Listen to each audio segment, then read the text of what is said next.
Hi, and welcome to the Jesu Otaku anime review. Today's review stars a temperamental vampire clad in a red long coat, who hunts his own kind to protect himself and his values, and no, it's not Alucard, because this vampire wears a silly hat.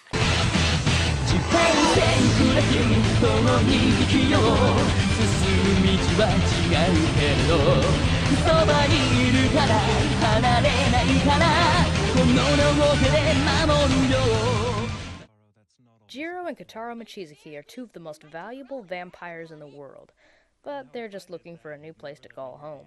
Jiro, the famed kin killer, child of the sage, the Silverblade, has been hiding in a mountain sanctuary for 10 years after saving Hong Kong from the greatest vampire threat of all time, the Kulon Shock, which took the life of his beloved Alice Eve. The epidemic began from a strain of madness in vampires that turned them into Kulon children, the only species of vampire that can turn any victim to their demented bloodline with just one bite. Wanting a safer life for his brother, your brother, who he loves dearly, was firm. Really? When he told you to be good and stay asleep until we arrive. He does. Jiro travels to the safe zone, a city of vampire and human cohabitation, but ends up in hot water, which unfortunately has the same effect on him as sunlight does.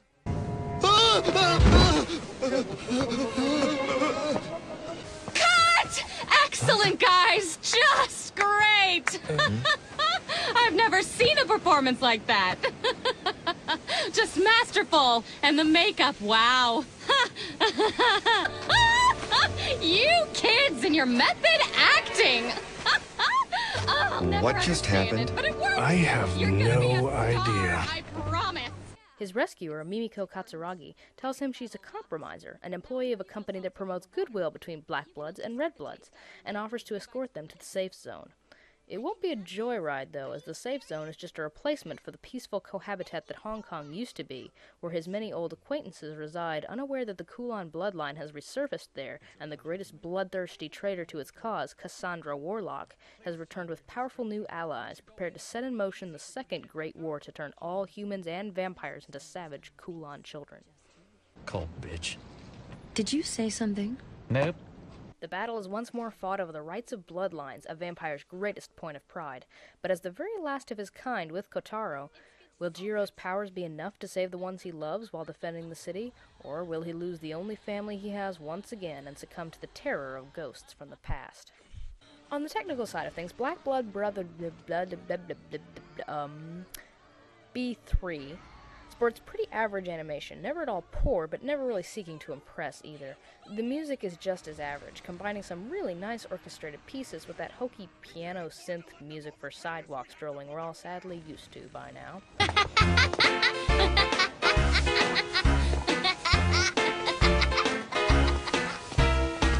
However, the voice acting is polished and rich in both languages, with a very unusual role reversal in the portrayal of Jiro.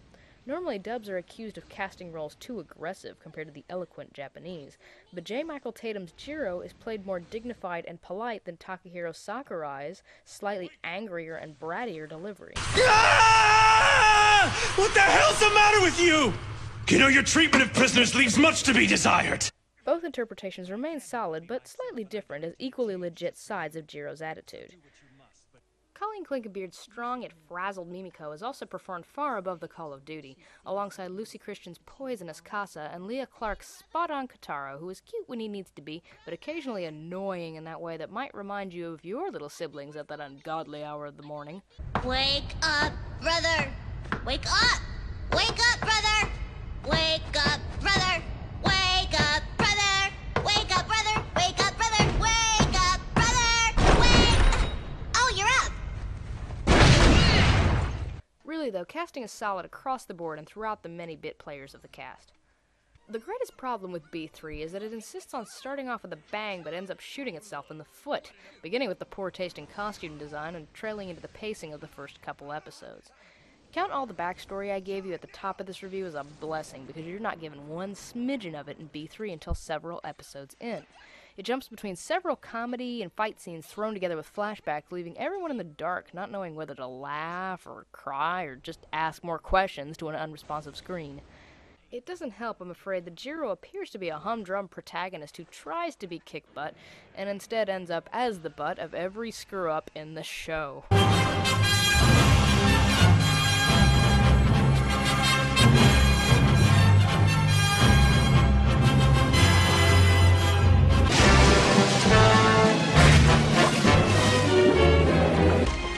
What an idiot. So by the time 2 confusing run-of-the-mill episodes are finished, so is much of the viewership. Like I said, that is the show's greatest problem because the series gets so much better soon after. Once the plot of the series is finally unveiled in the special zone, B3 never ceases to entertain, with a diverse cast of superpowered vampires working for many different factions that surprise at every turn. Different supernatural abilities and hidden alliances are revealed in layers, pushing the show from surprise assault to treacherous raid to the occasional crowning moment of pure awesome. All while the Kulons stir in the shadows and poison the edges of these conflicts. What's happening to you? What? You want to know what? Rage, you pathetic child! Rage!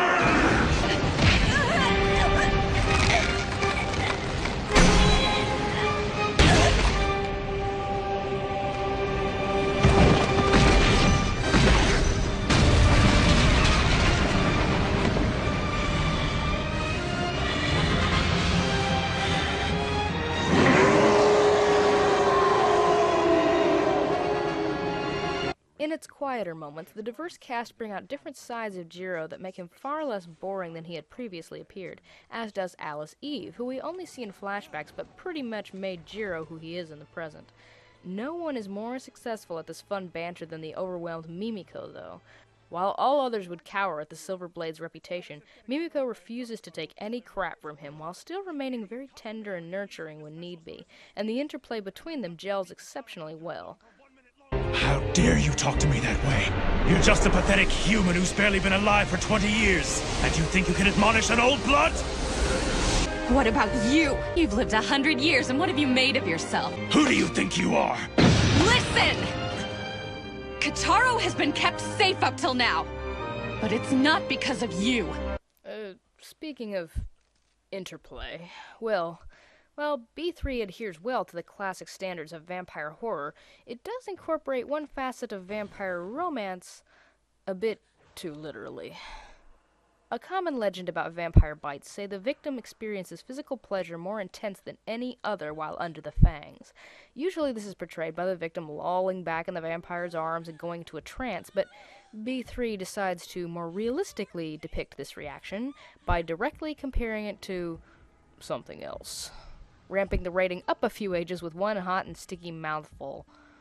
Mimiko, What is it? you're drooling. Getting past that awkwardness, it's followed by a unique symptom called resonance that turns Mimiko into a mind-reading Lois Lane for a while, and it's touches like this that make B3 something special amidst the grand vampire canon. Still generic and hokey in many ways, but that's kind of the point. It's constant fun and very good at what it does.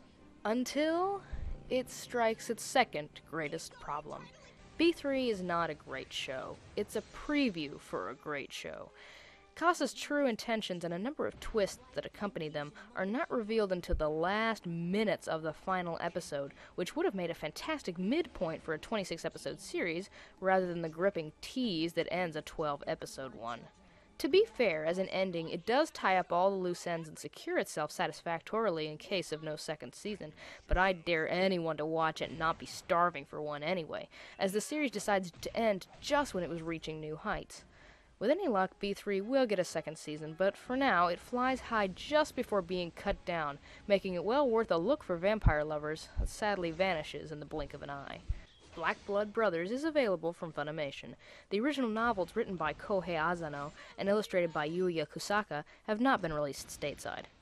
All in all, Black Blood Brothers is an engaging and adrenaline-packed thrill ride that handles the vampire tradition well, combining classic ideas with new ones, which makes it a crying shame that it starts too late and finishes too early. I give this 12-episode glance into a potentially great series 2.5 oddly erotic neck nibblings.